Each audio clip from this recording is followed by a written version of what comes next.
Dear student, good evening. आज का हमारा अध्ययन विषय है ज्योग्राफी प्रैक्टिकल और इसमें हम अध्ययन करेंगे काई टेस्ट या इसे जी टेस्ट या एक्स वर्ग टेस्ट के नाम से भी जाना जाता है। तो सबसे पहले हम इसका सामान्य परिचय, इसके बाद इसका अर्थ, परिभाषा, उपयोग और इसका एग्जाम्पल वगैरह सभी देखेंगे। तो चलिए आज का क्लास स्टार्ट करते हैं काई टेस्ट के सामान्य परिचय से। सामान्य परिचय: दो गुणांकों या दो चरों की स्वतंत्रता की जांच करने के लिए एक्स वर्ग यानी कि काई टेस्ट का प्रयोग किया जाता है। एक्स वर्ग यानी कि काई टेस्ट जांच के सर्वप्रथम प्रयोग का श्रेय हेलमेट को है। ये जो हेलमेट महोदय है, इन्होंने सर्वप्रथम इसका उपयोग किया था, परंतु इसके विधिवत परीक्षण का श्रेय कार्ल पियर्सन को जाता है। यानी कि सर्वप्रथम इसका प्रयोग किसने किया था? हेलमेट ने किया था, लेकिन उसका विधिवत प्रयोग किसने किया था? परीक्षण कार्ल पियर्सन ने किया था। काई वर्ग का प्रक्षेपित या सात्विक आवृत्तियों का सैद्धांतिक आवृत्तियों के बीच अंतर का माप है। काई वर्ग क्या है? इसमें अपेक्षित जो या सात्विक आवृत्ति है और जो सैद्धांतिक आवृत्ति है उसके मध्य के अंतर है। जो काई वर्ग है उसके आवंटन से हमें यह परिणाम प्राप्त होता है कि विशिष्ट क्षेत्र में अवलोकन तथा प्रत्यांश का अंतर किसी सहयोग के कारण या हमारी आधारभूत परिकल्पना के गलत होने से है। यह काई परीक्षण का सामान्य परिचय। फिर है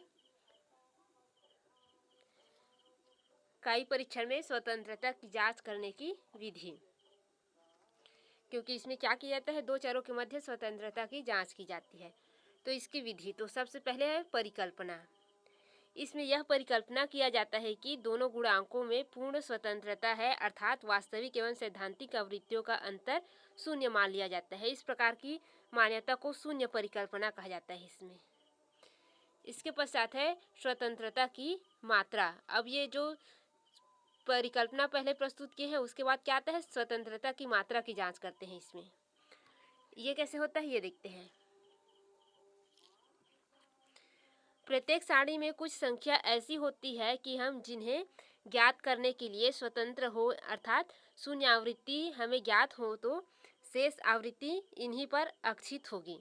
इन्हें क्षैतिज योग एवं लंबवत योग से निर्धारित करना आवश्यक होता है। इसमें यहाँ पर से एक दिया हुआ है DF, इसमें C1 और R1 और इसके बाद है DF बराबर डिग्री ऑफ फ्रीडम, इसका फुल नाम दिया है। और C का मतलब होता है कॉलम और R का मतलब होता है राव। तो इसमें ये इसका सूत्र है आपके काई टेस्ट ज्ञात करने का। DF मतलब क्या होता है? डिग्री ऑफ फ्रीडम, और C का मतलब होता है कॉलम और कॉलम -1, और R का मतलब होता है राव -1। ये इसका सूत्र है।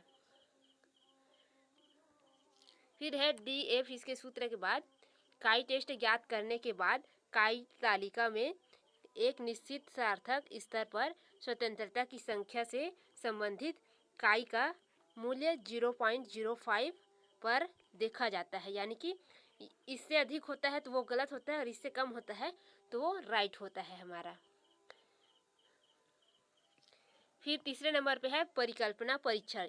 यदि काई का परिगलित मूल्य 5% सार्थकता स्तर पर संबंधित स्वतंत्रताओं पर आधारित काई का मान सारणी के मान से अधिक हो तब शून्य परिकल्पना गलत है। यानी कि वो क्या हो? सारणी से अधिक आ रहा है तो वो गलत हो जाता है, अर्थात गुण स्वतंत्र नहीं है। इसके विपरीत अगर काई का ज्ञात किया गया मूल्य अल्प उनके सारणी मूल्य से कम हो तो शून्य परिकल्पना सही है, इसमें कोई संबंध नहीं है, ये बताया गया है। ये इसका सूत्र है काई वर्ग जांच करने का। अब ये है काई की शर्तें। जो काई टेस्ट है उसकी कुछ शर्तें हैं या आवश्यक बातें हैं, वो देख लेते हैं। फर्स्ट है समग्र इकाइयों की संख्या यथोचित रूप से अधिक होनी चाहिए, अन्यथा अवलोकित या प्रकाशित आवृत्तियों का अंतर सामान्य नहीं होता। कोई भी आवृत्ति 5 से कम हो तो इसे निकालते समय आवृत्ति के साथ मिलकर काई वर्ग निकालना जाता है, यानी कि काई टेस्ट निकाला जाता है। सामान्य श्रेणी में स्वतंत्रता संख्या से घटाकर सार्थकता की जांच की जाती है। यह आपके महाविद्यालय में आपको टेस्ट करके बताएंगे, तब आपको पता चल जाएगा कि कैसे करते हैं। तब तक कि आप ये थ्योरी लिख लीजिए।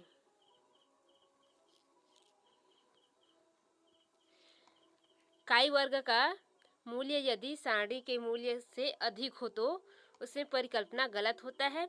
दोनों गुण स्वतंत्र नहीं होते और दोनों गुण संबंध होता है, यानी कि दोनों गुण में संबंध होता है, ये होता है। और दूसरे चरण में क्या होता है, काई वर्ग का ज्ञात मूल्य यदि सारणी के मूल्य से कम होता है तो परिकल्पना क्या होती है, शून्य परिकल्पना सही है, दोनों गुण जो है स्वतंत्र है और इसमें गुण संबंध नहीं है, ये है। अब काई टेस्ट निकालने की विधि देखते हैं। इसमें है शून्य परिकल्पना ज्ञात करना, काई ज्ञात करना यानी कि काई टेस्ट ज्ञात करना, और फिर है डिग्री ऑफ फ्रीडम निकालना और सार्थकता की परीक्षण 0.05 से इसकी परीक्षण की जाती है। इसके पश्चात है निष्कर्ष। काई वर्ग का भूगोल में प्रयोग। भूगोल के जो काई वर्ग का परीक्षण है वो 1957 को जो जोकलर ने संयुक्त राष्ट्र अमेरिका के स्लेम में किया था। भौगोलिक आधार पर काई वर्ग का परीक्षण वाल्सन ने क्षेत्रीय सीमाओं की सार्थकता ज्ञात करने के लिए उन्होंने भूमि उपयोग की प्रकारों तथा जनसंख्या समूहों के मध्य काई वर्ग का परीक्षण किया। काई वर्ग अधिक है तथा 0.05 कम है तो शून्य परिकल्पना जो है वो गलत हो जाता है, ये उसका निष्कर्ष है। अब इसका एग्जाम्पल देखते हैं हम, काई टेस्ट का या ची टेस्ट का। इसका एग्जाम्पल है, किसी नगर में उच्च माध्यम एवं निम्न वर्ग में जाने वाले व्यक्तियों के अध्ययन के लिए 2 अन्वेषकों द्वारा 2 प्रतिदर्शों को चुने गए हैं। प्रतिदर्श मतलब क्या होता है, उसका मतलब होता है जनगणना, और किस प्रकार का आंशिक जनगणना होता है, ये प्रतिदर्श सर्वेक्षण कहा जाता है इसको, जिसका परिणाम निम्नलिखित परिमाण के आधार पर काई वर्ग का परीक्षण कीजिए। तो ये आपका क्या है, ये प्रतिदर्श है, यानी कि कुछ आंकड़े हैं जिसको प्रतिदर्श सर्वेक्षण के द्वारा या प्रतिदर्श पेपर के द्वारा चयनित की गई है। अब इसको आपको हल करना है। तो ये देखिए इसको हल कैसे किया गया है। ये आपका अन्वेषक है, ये निम्न मध्यम और उच्च वर्ग है, और ये इसका योग है। ये देखिए आपको पहले हम बताए थे डिग्री ऑफ फ्रीडम, ये सूत्र बताए थे हम आपको, उसी के माध्यम से ये निकलता है।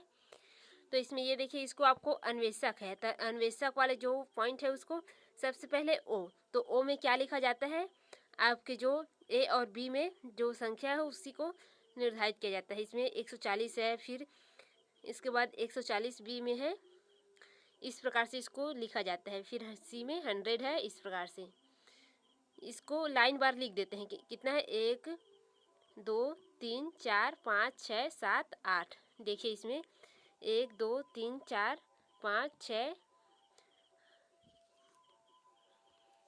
इसको लिख देते हैं। ये 6 है, ये 2 योग वाला है, ठीक है। तो ये 6 को इसमें लिख दिए हैं, 1 2 3 4 5 6, ये 6 हो गया, ठीक है। ये हुआ अब आपका, ये खाना हो गया ओ। तो आपका ये जो 6 है ये वाला है ओ में। इसके बाद है ई, तो ई में क्या करना है आपको, इसको आपको योग करना होगा इसके साथ। तो इसका सूत्र यहाँ पर दिया हुआ है नीचे में, कैसे निकालना होता है। इसमें R1 और C1 यानी कि राव -1 गुणित कालम -1, इसके माध्यम से आपको ये सभी निकालना है। इसमें आपको ई निकालना है। इसके बाद आपको ओ ई, इसको निकालते कैसे हैं ये हम एक दूसरे वीडियो में बताएंगे आपको, क्योंकि इसको प्रैक्टिकली बताने में ही समझ में आता है। तो आप इसे स्क्रीनशॉट कर लीजिए और लिख लीजिए। हम इसको कल आपको बताएंगे कि काई वर्ग टेस्ट कैसे निकाला जाता है, एक एक करके अलग से हैंडबैग बताएंगे आपको। तो आप इसे स्क्रीनशॉट कीजिए और आगे इसको हल वाला जो सूत्र है इसके माध्यम से निकाला गया है इसको स्क्रीनशॉट कीजिए, और ये इसका निष्कर्ष है। इसमें ये जो काई परीक्षण है ये गलत है, क्योंकि 0.5 से इसमें ज़्यादा आया है। फिर ये सेकेंड है एग्जाम्पल इसको निकालने की विधि हम नेक्स्ट क्लास में आपको बताएंगे। अभी हमारा मोबाइल का कैमरा ख़राब है, इस वजह से आपको नोट बस पहुंचा रहे हैं आपके पास।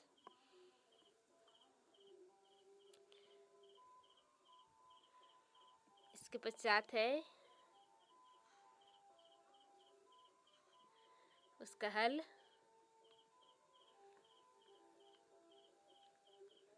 और ये इसका निष्कर्ष। ये हो गया कंप्लीट आपका काई टेस्ट। अब कल हम इसको काई टेस्ट निकालते कैसे हैं ये बताएंगे आपको, यदि मोबाइल बन के आ जाता है तो। ठीक है।